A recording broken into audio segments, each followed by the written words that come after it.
Дургшны ярилцлагын цаг нэвтрүүлэгтэйгээ хамтаа үзэж танд баярлалаа. Бидний өнөөдрийн нэвтрүүлгийн зочин хоморт сэтгэл зүйч, ховсор дасгалжуулагч Зин Даюушин инхтэр багш маань урагд ирсэн байна. Дахин уулзахад таатай нэгтэр багш. Таатай наас. Үзэгчдээ бид энэ удаагийн дугаараараа COVID-19 буюу коронавирус цар тахлын үед иргэдийн маань сэтгэл готрол хэр байгаа талаар мөн сэтгэлийн дархлаа хэрхэн тогтоох талаар зөвлөгөөг инхтэр багш маань хүргэх болно. Юуны өмнө инхтэр багш. За, маск зүүчи.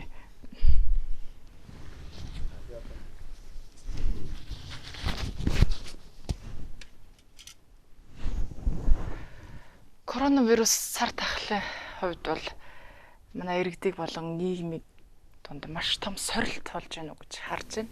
Тийм бай. Яг л одоо сорилт болж байна. Ийм одоо цаанаас л одоо ийм сорилт ирж байна. Одоо биднээс хамаарахгүйгээр тийм сорилт ирж байна цаанаасаа. Яалтчгүй л одоо энийг бид нар давж туулах хэрэгтэй байна. Яалтчгүй одоо бид нар энэний цаана гарах хэрэгтэй байна бас.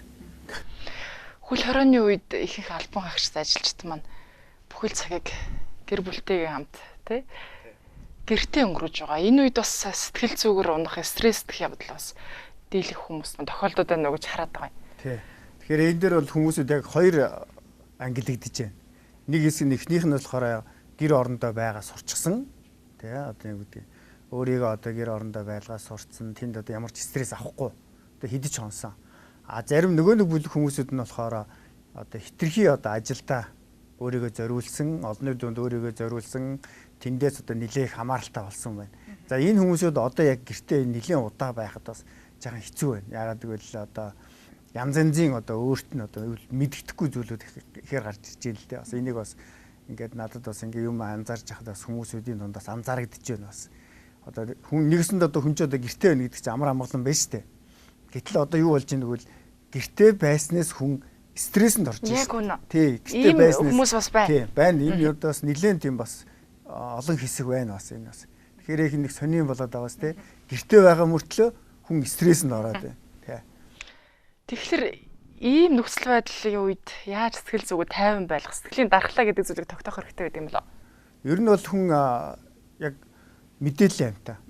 Тий. Тэгэхээр сэтгэлийн амьтан тий. Тэгэхээр танд орж ирж байгаа мэдээлэл хянах хэрэгтэй нэгдүгээр. Яг энд хэлж байгааг бол ямар мэдээлэл одоо за яг одоо телевизийнхаа бол мэдээлэл одоо гаргалгүй яах вэ? Одоо тэгд нэмэгдэж байна, ингэж байна гэдэг бол энэ бол гарах ёстой тийм ээ. Гэтэл бид нар энийг шүүх ёстой. Хизээн үзэх үү, хизээн үзэхгүй байх уу, хэдий хэмжээгээр үзэх үү гэдэг тийм ээ. Хэрвээ бид нар одоо энийг одоо байнга үзэх юм бол яалтчгүй бид нар одоо сэтгэлтэй айдас давтна. Дараа нь бол бид нар одоо сэтгэлийн готрол гэдэг юм руу орно. Тэгэхээр энд одоо манайхаа бол одоо байнга одоо үзэх шаардлага байхгүй. За нэгдүгээр. За дараагийн зүйл бол унтахаас өмнө ерөөсөө огт үзэж болохгүй. Дараагийнх нь зүйл хоол идэхээс өмнө бас үзэж болохгүй. Хоол идэхийн өмнө бас тийм мэдээлэл сонсохоор стресс ордог байна уу? Стресс орно. Хоол боловсруулах эргэтэн маань өөрөө энээс одоо хамааралтай байдаг байхгүй. Ягаад гэвэл энэ түгшүүрийн гормон, кортизол гэдэг гормон байдгийг. Энэ гормон хэд их биднэрт бий болох хөгжихөөрөө бидний хоол эргэтэн лөө шууд нөлөөлдөг байхгүй юу? Нэгэсэндээ бид нэр одоо яг хоолоо боловсруулж чадахгүй болох, сэтгэл санаагаар унах, за ялангуяа түрүү миний хэлсэн унтахаас өмнө тийм ээ, ялангуяа одоо энэ таагүй мэдээллүүдийг үзэхгүй байх хэрэгтэй. Ер нь яг энэ одоо энэ 20 цэрээний үед бол хүмүүс бол одоо энэ өөртөө ирж байгаа мэдээллийн замыг аль болох багасгах, аль болох тэнд шүүлт тавих хэрэгтэй. Тэгэхээр юу гэсэн үг вэ? Аль болох эерэг бас мэдээллийг бас үзэх хэрэгтэй. Ер нь одоо мэдээллийг одоо та хоёр 50% авдаг гэж бодъё тийм үү? Сөрөг мэдээллийг 50, эерэг мэдээллийг 50 авдаг гэж бодъё. Тэгвэл одоо үед бид нар яах ёстой вэ? Эерэг мэдээллийг илүү их авах хэрэгтэй. Одоо 70 гэдэг юм уу, 80% гэдэг юм уу? Одоо бүр одоо мэдээ одоо үзэж одоо мэдээнээс бүр хамааралтай бол тийм ээ. Ингэж байгаа байхгүй юу? Биеийн тамир ядаж дасгал хөдөлгөөн хийхээс өмнө мэдээлэл тэр одоо муу одоо тэр мэдээлэл үзэж байгаа. Дасгал хөдөлгөөн хийхээс өмнө. Ягаад гэвэл тэр мэдээллийг хүн авчлаа шүү дээ. Нэг тийм сөрөг мэдээлэл авчлаа. Тэр чинь одоо бидний биеинд байгаа. Одоо бидний одоо ухамсарт байгаа, далд ухамсар суугдж эхэлж байгаа. Тийм учраас бид нэр тэрийг яах вэ? Дасгал хөдөлгөөн гэртээ хийснээр тэрийг одоо өөрийнхөө биенээс гаргаж байгаа байхгүй юу? Тэгэхээр одоо энэ одоо хэрвээ болцоод бол одоо гэр орондоо ялхах тий өөрийнхөө биеийг хөдөлгөөс өмнө одоо энэ мэдээнүүдийг одоо хүлээж авбал их зүгээр байна. Яг одоо үед бол тий. сэтгэл түгшүүр айдсаас шалтгаалж хүний бие өвднө гэж байх уу? Байна. Энэсээ л одоо энэ одоо хит ихтэх юм бол одоо саяны миний хэлсэн тэр кортизол гэдэг гормон маань хит нэмэгдэхээрээ бидний эсрэг үйлчилж эхэлдэг. Хоол боловсруулах эргэтэн, нойронд бас муудна. Тэгэл ерөөсөө энэ бол одоо нэлээд олон тийм сэтгэлийн эмгэгийг бас дагуулж ирдэг. Тэгэхээр энд бол бид нар бас одоо энийг хянаж явах хэрэгтэй. Одоо байнга одоо тэгэл тийм ээ одоо байнга одоо сөрөг мэдээлэл аваад авах юм бол бид нар одоо яг энүүгээр л хоолж ийн гэсэн үг шүү дээ. Тэгэхээр энийгээ дагаад бид нар яг өөрийн мэдэгдэлгүйгээр бид нар сөрөг хүмүүс болж хувирдаг байхгүй юу? Нөгөө нэг сөрөг үзэлтэн, эерэг үзэлтэн гэдэг хоёр байгаа шүү дээ тийм. Яг сөрөг болж хувирдаг. Нөгөө нэг одоо мэдээлүүд чинь байнга бидний толгойд эргэлдэхээр бид нэрсэл тэрний одоо нэг хэсэг нь болно гэсэн үг. Тэгэхээр аль болох эерэг зүйл үзэж, эерэг одоо мэдээ сонсож байх хэрэгтэй л гэж одоо зөвлөх хэрэгтэй. Тэгэхээр юу сонсож, юу харж байгаас шалтгаалж хүний дээр сэтгэл зүй тэгж их нөлөөлдөг юм шүү дээ. Тэгэхээр нэрсэл бидний чинь шууд өөр төр хүлээж авч байгаа. Нэгдүгээр бид нар хүлээж авч байна. Хоёрдугаар бидний бас эргэн тойронд байгаа хүмүүс шүү дээ. Тэд нар бас яг тэр мэдээллийг сонсож байна. Тэгэхээр одоо юу гэдэг нь та болох хэрвээ одоо тэр мэдээлэл үзмээр бол та өөрөө үзэх хэрэгтэй. Хүүхдүүдээ одоо тэрлүү татахгүй байх хэрэгтэй. Эсвэл одоо бусад гэр бүлийн гишүүдэд татахгүй байх хэрэгтэй. Үнэхээр л одоо та мэдээлэлээс хамааралтай бол. Ер нь нэг энэ хэдэн хоногудад нэг тийм мэдээлэлээс аль болох нэг жаахан өөрийгөө одоо татгалзуул их зүгээр байна. Ялангуяа одоо тэр 12 сарын 11 хүртэлж байдаг юм уу тийм ээ. За хэрвээ үнэхээр одоо юу гэдэг та одоо мэдээлэл үзэхээр бол одоо хэллээ шүү дээ түрүүн тийм ямар нэгэн дасгал хөдөлгөөн хийхийн өмнө тэр мэдээлэлээ аваад унтахын өмнө биш, хоол идэхийн өмнө биш. Тэгээд одоо дараа нэг дасгал хөдөлгөөн ивэл тэндээс авсан мэдээлэл одоо сайн муу мэдээлэл хөлс одоо тэр хөдөлгөөнөөр дамжигдаж гарна гэж үзэж байгаа. Ааха. Бас нөгөө талаас харахад бол энэ цаг хугацаа гэр бүлтэйгээ өнгөрөх, гэр бүлийн харилцаагаа илүү дотнд бат бөх болгох цаг хугацаа бидэнд олдоод байна уу гэж би хараад байгаа юм. Тийм. Тэгэхээр энд бас түрүүн би хэлсэнтэй хүмүүсүүд бас хоёр хуваагдаад байна. Нэг хэсэг хүмүүс нь болохоор яах вэ гэвэл гэр бүлийн харьцаанд бүр ороо сурчсан тийм. Одоо энэ ямар ч асуудалгүй. Нэг ихэнх хүмүүсүүд нь ямар ч асуудалгүй энийг өнгөрөөж байна. Гэтэл нөгөө нэг хүмүүсүүд нь болохоор яах вэ? Энийг өнгөрөөхэд маш хэцүү байна. Судалгаач гэсэн гарсан байгаа. Бас одоо энэ хятад улсад коронавирус нэлээд биднийг бодохтой шүү дээ тийм. Маш одоо нэлээд урт хугацаагаар бид нар суусан. Тэрний дараа нь бол одоо гэр бүл салалт бас нэмэгдсэн тийм хандлага байна тий. Ягаад гэвэл ерөөсөө тэр ягаад тийм хүмүүс гараад ирвэ гэвэл өөрийнхөө одоо өөрөө тэр хүмүүсүүд гадны зүйлээс их хамааралтай болгосон өөрийгөө. Олонний дунд одоо өөрийнхөө одоо олонний дунд их өөрийгөө анхааралтай байлгах, олонний дунд одоо ер нь олонд одоо анхааралтай байх ийм энэ үүднээс эхлээд яг үүсэлтэй тийм ээ. Ерөөсөө нийгмийн харилцаанд их оролцдог хүмүүс. Нийгмийн харилцаанд их оролцсон тийм. Одоо олонний анхаарлын дунд байсан хүмүүсүүд яг одоо буцаад гэртээ байж тийм зөвхөн гэр бүлээрээ байхад хэцүү байна. Яг гэвэл энд бол асуудлууд бас гарч ирж байна. Энд л одоо бид нар суралцах хэрэгтэй. Яалтчгүй л одоо энэ харилцаанд суралцах хэрэгтэй. За бас нэг бүлэг хүмүүсүүд байна л да одоо нэрвэгдэж байгаа. Сэтгэл санаа одоо нэлээд хэцүү байгаа хүмүүсүүд. Яг гэвэл тэр хүмүүсүүд бас над руу утасдаж бас интернетээр харьцаж байна л да. Ерөөсөө л гэртээ ганцаараа юм хойлохно байдаг хүмүүсүүд. Тэг ийм хүмүүсүүд бас их байна л те. Тэр хүмүүсүүд бол их одоо нэрвэгдэж байна. Ганцаардалд орж байгаа бах тийм үү? Тий, ганцаардал орж байна. Ягаад гэвэл ерөөсөө л за жишээ нь одоо ганцаараа байдаг хүн бол яг ажил гэргээл явдаг. Өөрийгөө бас тэгээд нэг тайвшруулдаг юм байлаа шүү дээ. Гэтэл тэр зүйл нь байхгүй. Ерөөсөө л яг л одоо энэ карантин 20 зэрэг гэртээ байна гэдэг бол тэр хүнд хэцүү л те. Яалтчгүй тэгээд энэ олон хоног үргэлжлэхээр. За энэ дээр бас суралцах хэрэгтэй байна. За энэ дээр бол яалтчгүй одоо юм сурах хэрэгтэй байна. Жишээ нь одоо англи хэл барьж авах те. Морин хуур байд юм уу? Ямар нэг хөгжмийн зэмсэг, шатар хүн одоо ямар нэг юм сурж байхад цаг хугацаа маш хурдан өнгөрдөг. Юм сурч бас өөрийгөө хөгжих боломж гарч ирж боломж гарч ирж байна. Энд дээр бас харах хэрэгтэй. Нэгдүгээр хоёрдугаар болохоор хүнтэй харилцах хэрэгтэй. Ерөөсөө яаж харилцах вэ гэвэл уцаар ярих хэрэгтэй. Заавал тэр дотор байгаа бухимдлыг гаргах хэрэгтэй. Энийг гаргахгүйгээс болоод одоо нэг цагаан захтнууд өвчин гэж сонсч байсан баг тийм ээ. Одоо бидний хотоод шархалдаг байхгүй юу? Ягаад гэвэл доороос гарч ирсэн тэр нэг энерги чинь гарах гэж шүү дээ тий. Тэрийг гаргахгүй буцаагаад ингээд дотор ингээд бие бариад оруулаад байхаар хамгийн эхлээд бидний хотоо шархалдаг байхгүй юу? Тэгэхээр одоо энэ зүйлийг гаргана гэдэг чинь уцаар хүн амьтантай ярилцах хэрэгтэй. Сэтгэлээ онголох хэрэгтэй тийм үү? Ямар нэг хэлбэрээр тий. Ямар нэг хэлбэрээр уцаар байн хүмүүстэй ярьж тий. Одоо тэрийг одоо ер нь дотор байгаа зүйлийг л гадагшлуулна гэсэн үг. Тэгвэл одоо арай илүү их тайвшрал олно. Гэр бүлтэйгээ хамт өнгөрөөж байгаа хүмүүсийн хувьд бол хэрхэн цагийг ер нь зөв бас харилцаагаа илүү гүн гүнзгий болгох тийм арга замууд байна вэ? Тий. За энэ дээр бол хамгийн эхлээд нэг жижигхэн тийм хүнд тайм менежмент хэрэгтэй. Цаг. Ягаад гэвэл өглөөнөөс ахвал орой хүртэл бид нар яах вэ? Одоо гэр бүлдээ дотор байна шүү дээ. Тэгэхээр өглөөнөөс ахвал орой хүртэл одоо бид нар одоо юу хийх ёстой гэж тэмдэглэх хэрэгтэй. За энэ цагт нь би гэр бүлтэй байна. Энэ цагт нь одоо сошиал ертөнцөөр одоо аялна тийм ээ. За энэ цагт нь ном уншина. Энэ цагт нь нэг ийм гэсэн. Тэгэхгүй бол ерөөсөө бид нар өглөөнөөс эхлээл орой хүртэл тэр чигээр одоо яах вэ? Амралтын өдөр бол. За ийм үед хүнд хүлээлт үүсдэг байхгүй юу? Одоо юу хийх вэ гэдэг. Ерөөсөө хүн одоо өөрийгөө одоо автоматар одоо яах вэ? Нөгөө нэг ганцаардж байгаа мэдрэмж орж ирдэг байхгүй юу? Эсвэл одоо та одоо ингээд бүх одоо цагаа сошиал ертөнцөөр одоо өнгөрөөлэй гэж бодъё тий. Тэгэх юм бол дараа нь тэр уцаа тавиал та яах вэ? Ганцаардж эхэлнэ. Өөр хийх юм очих олохгүй болчих. Яг бол танд хамаарал үүсэж эхэлж байгаа байхгүй юу? Нэгэсэндээ одоо дахиад нэг хамаарал үүсэж эхэлж байна. Одоо гадаа гарахгүй хамаарал тий. Одоо тэр дахиад нэг хамаарал үүсэж. Тийм учраас одоо яг бид нар яах ёстой вэ? Энэ цагийг гэр бүлдээ.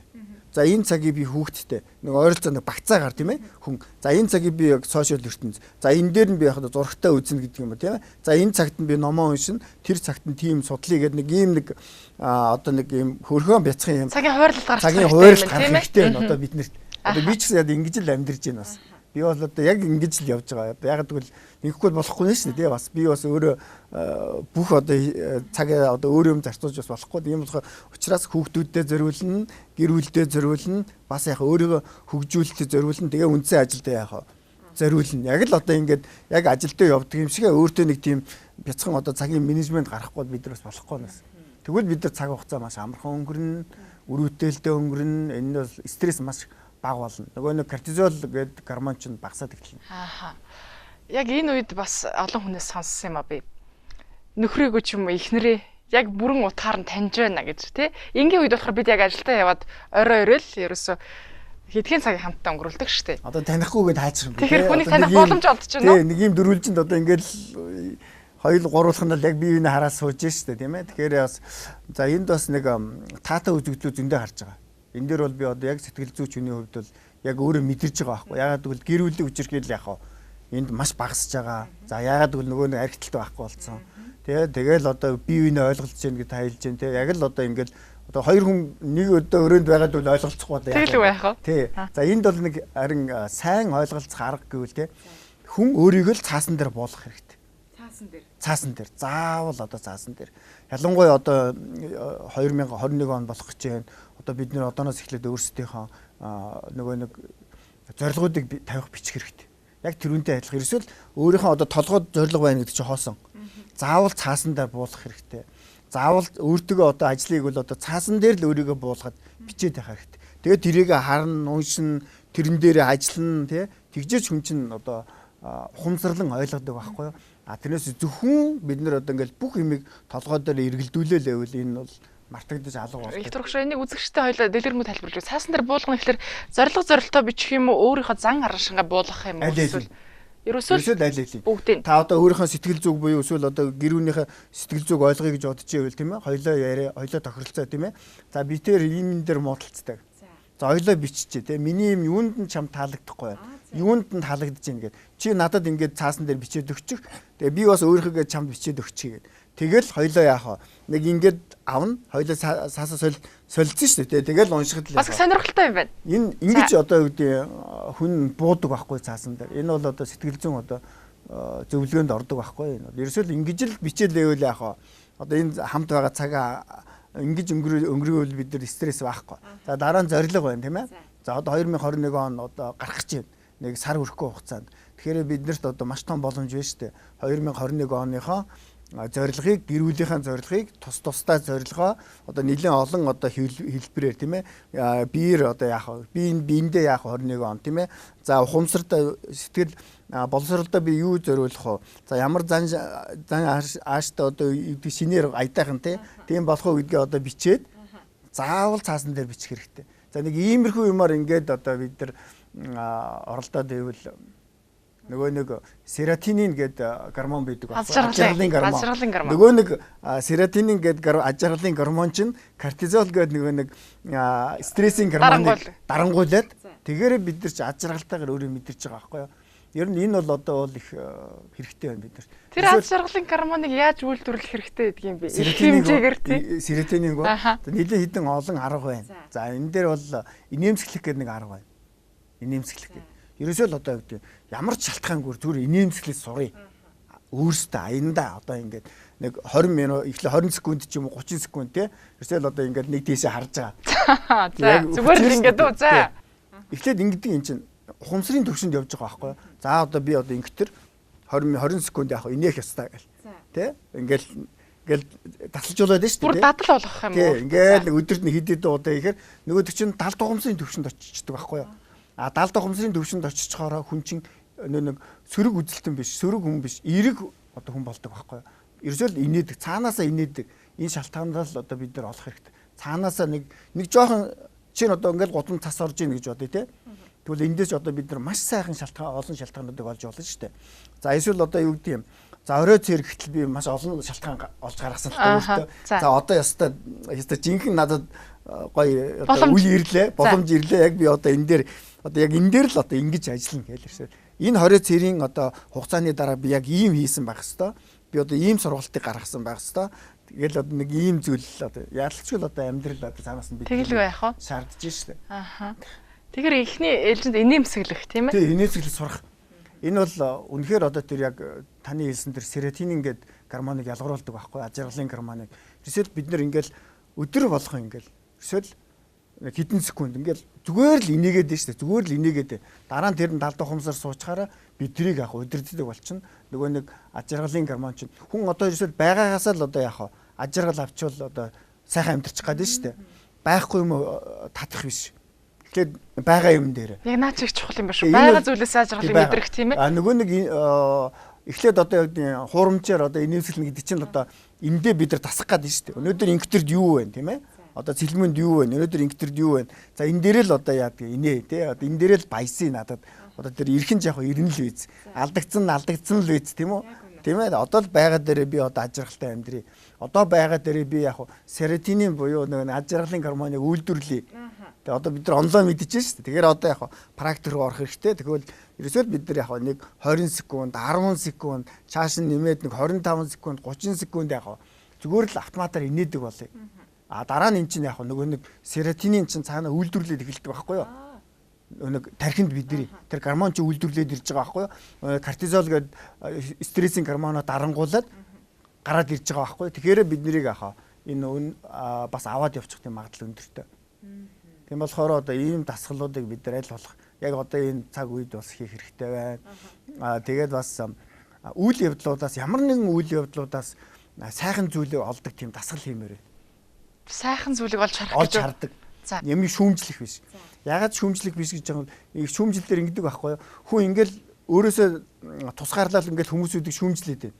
Аюултай нэг зүйл нь юу гэвэл бидний далд ухамсарт энэ бичигдэж байдаг байхгүй юу? Тэгэхээр бид нар бусад хүмүүсүүдээс нэгдүгээр таах хамааралтай болж эхэлнэ. Гудамд гарангууд л яг тэр хүн намайг шүүмжилж байгаа болов би тэр намайг ингэж хэлж байгаа болов гэсэн юм бидний нөгөө нэг би хүн шүүмжилсээр байгаад бидний далд ухамсар суудсан байдаг байхгүй юу. Тэгээд дараа нь ерөөсөл хүн буюу бусад зүйлийг шүүмжилж гин гэдэг нь ерөөсөл далд ухамсарт яг бид нар өөрийгөө шүүмжилж байгаатай яг адилхан. Тийм үү. Далд ухамсар таныг ойлгохгүй. Хэнийг шүүмжлээд байгааг. Өөрийгөө шүүмжлээд байгаа юм уу? Тэр үнийг шүүмжлээд байгаа юм уу? Ямар ч байсан л энэ хүн яах вэ? Юмыг шүүмжлээд байна. Энэ аюул бол магадгүй яах вэ? Өөрийгөө шүүмжилж энэ хүлээгээд авчдаг байхгүй юу? Шүүмжил гэдэг чинь юм аюултай зүйл байдаг байхгүй юу? Тэгэхээр аль болох үнийг шүүмжлэхгүй. Одоо жишээ нь одоо юу гэдэг за нэг л зүйл гэж одоо жишээ одоо юу ч гэдэг гудамд нэг одоо нэг жишээ нь одоо нэг юм байгаа байхгүй юу? Манай хотхоноос гарахгүй одоо ингээд цагдаа ингээд шалгаж байгаа байхгүй юу? Тэгтэл манай артлын хөрш одоо хажуудлын хорооллынх нь зүгээр явж байгаа шүү дээ. Ямар ч юм байхгүй яг л тэд нар харж байгаа байхгүй учраас манайх юм тойрсон хашаад байгаа байхгүй юу? Тэгэхээр эсвэл би эхний өдрөөс бодсон байхгүй. За ерөөсөө биднийг яах вэ? Төр хамгаалж байна. Их сайхнаар хүлээгээд авсан байж шүү дээ. Ерөөсөө одоо биднийг одоо тэгэл хүмүүс ярих. Биднийг одоо төр хамгаалж байгаа одоо. Тий одоо тийм шүү дээ. Юу тийм шүү дээ. Заавал одоо хүн ажиллаа хийж гэн тийм тэрийг одоо шүүмжлэлээвэл болохгүй шүү дээ. Тийм учраас намайг яг төр хамгаалж гээ. Одоо коронавирусээс хүртэл яг төр хамгаалж тэгээ бодсоор их сайхан санагдчих шүү тий. Тийм шүү. Ерөөсөө ингэж л бодох. Ямар нэгэн л зүйл одоо боллоо гэж мэдээж тэр зүйл л яг болсон зүйл надаас шалтгаалж болсон байгаа гэдгийг хүн ойлгох хэрэгтэй. Ухамсарлаж. Дараагийн зүйл нь бол за би эндээс ямар нэгэн сайн зүйл авъя. Ерөөсөө сайн зүйл олъё. Тэгэл тэрнээс сайн зүйл олгоод ирэнгууд нөгөө нэг серотонин гэрсэн аж аргалын гормон шүү дээ. Тэр чинь өөрөө өсөд ирдэг байхгүй юу?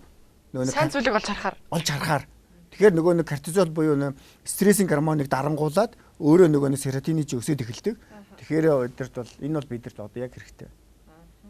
За баярлалаа хэрэгтэй зөвлөгөө өгсөнд. Нэвтрүүлгийнхаа төгсгөлд манай үзэгчид нэмж хэлэх зөвлөгөө танд бий Виктор багш.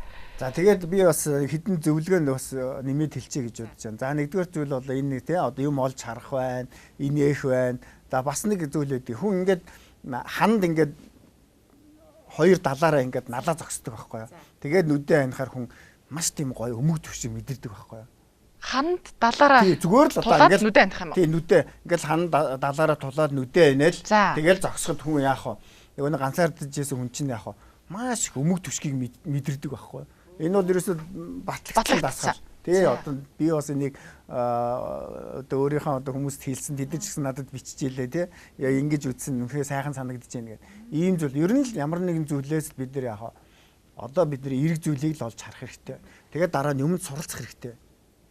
Одоо би бүр уржтраас хойш морин хуур судлах гээд одоо бэлдээд байгаа. За морин хуур тоглож сурах гээд. За. Тий ягаад гэвэл манайхан ч гэсэн одоо түрүүлсэн те морин хуур, даам, шатар одоо англи хэлтэй тийлээ. Юу л байдгийг. Юу л байдгийг 12 хоног хамаахгүй шүү дээ. 7 хоног байсан ч хамаахгүй шүү дээ. Энд чинь их багтахгүй шүү дээ. Энд дээр л одоо ямар нэг юм зүйл дээр бид нар одоо суралцах хэрэгтэй. Нэг жоохон л суралцах хэрэгтэй. Тэр үед яг хүн суралцж явахдаа явцдаа одоо түрүүний хэлсэн серотонин маш их ялгардаг. Яг л нэрмэлзэл их байна. Цаашаа явах юм их байна тий.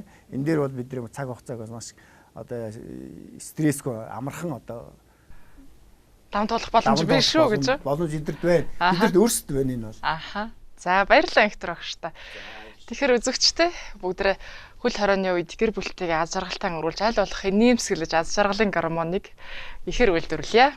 Хамт үзэгч танд баярлалаа. Дараагийн нэвтрүүлгээр хэрэг уулзлаа баяр та.